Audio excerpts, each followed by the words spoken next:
তো মিত্র, এই হচ্ছে আমাদের বৈষ্ণব পঞ্জিকা গ্রন্থ। এই বইটি খুব সুন্দর। এটা এই বছরই শেষ হয়ে যাচ্ছে গৌর পূর্ণিমার দিন। আগের বছর মোটামুটি মার্চ এপ্রিল থেকে শুরু হয়েছে, ঠিক আছে। এটা অ্যাকচুয়ালি বিষ্ণু থেকে গোবিন্দ পর্যন্ত গৌরাব্দ অনুযায়ী হয়, ঠিক আছে। হচ্ছে আমাদের গৌরাঙ্গ মহাপ্রভু, যার উপর গৌরাঙ্গ মহাপ্রভুর গৌরাব্দ তার উপর হয়, ঠিক আছে এটা। আর অ্যাকচুয়ালি এই যে এখানে এই নামটা প্রকাশিত আরও গ্রন্থাবলী আছে, যেমন এইটা প্রকাশিত হয়েছে, আবার হবে নিশ্চয়ই বা হয়ে গিয়েছে, যেহেতু শেষ হবে। এটা হচ্ছে লাস্টের দিকটা, ঠিক আছে। এবং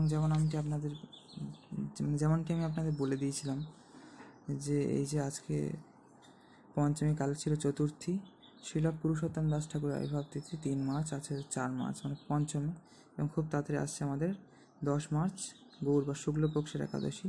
কৃষ্ণপক্ষের বিজয় একাদশী চলে গেলে এবার শুক্লপক্ষের ফাল্গুন মাসের হচ্ছে আমলকি একাদশী, তারপরের দিন পারণ, আর তারপরে 11, 12, 13, 14 দুদিন পরেই হচ্ছে আমাদের দোলযাত্রা বা মহাপ্রভু আবির্ভাব তিথি বা গৌর পূর্ণিমা মহামহোৎসব, ঠিক আছে।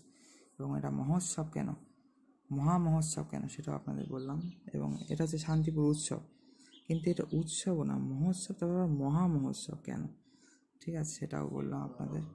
কারণ গৌরাঙ্গ মহাপ্রভু হচ্ছে সবার উপরে, স্বয়ং কৃষ্ণ যেমন সবার উপরে, তেমন স্বয়ং কৃষ্ণ হচ্ছে গৌরাঙ্গ মহাপ্রভু, যিনি কলিযুগে ভক্তভাবে এসেছেন। এই যে 2 হাত তুলে দাঁড়িয়ে আছেন সব জায়গায়, এই যে রামকেলি সব জায়গায় তিনি 2 হাত তুলে দাঁড়িয়ে আছেন কৃষ্ণ এখানে, তাই জন্য পরম করুণাময় অবতার হচ্ছে তিনি এখানে মহাপ্রভু, ঠিক আছে।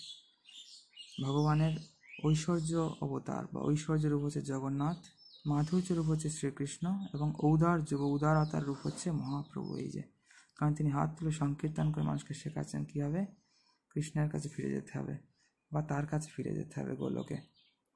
তো গোলকেরই একটা অংশ হচ্ছে বৃন্দাবন, একটা অংশ হচ্ছে নবদ্বীপ। তেমন এই ভূমণ্ডলে একটা অংশ খুব সুন্দর স্থান আমাদের বৃন্দাবন, এবং আরেকটি স্থান হচ্ছে এই নবদ্বীপ ধাম, বন্ধুরা, ঠিক আছে। নবদ্বীপের মতো পুণ্যধাম এই জগতে নেই, ত্রিভুবনে নেই, এই ব্রহ্মাণ্ডে নেই, ঠিক আছে। যেমনটি বলা হয় বৃন্দাবনের যেমন রাধাকুণ্ড সর্বশ্রেষ্ঠ স্থান, তেমনই বৃন্দাবনের মতোই নবদ্বীপ স্থান হচ্ছে সর্বশ্রেষ্ঠ এই ব্রহ্মাণ্ডের।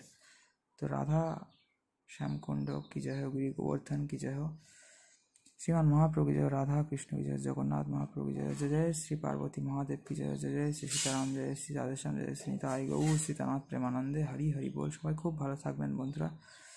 যতক্ষণ বা যতদিন নতুন ভিডিও আসছে ততক্ষণ সবাইকে বাবাই, সবাইকে হরে কৃষ্ণ, রাধে রাধে, জয় জয় শ্রী রাধেশ্যাম, জয় জয় সীতারাম, জয় শ্রী রাম মিত্র, সবাইকে হরে কৃষ্ণ, রাধে রাধে। रूठो जो तुम तो मनाऊं मैं, तुम हंस दो तो मुस्काऊं मैं।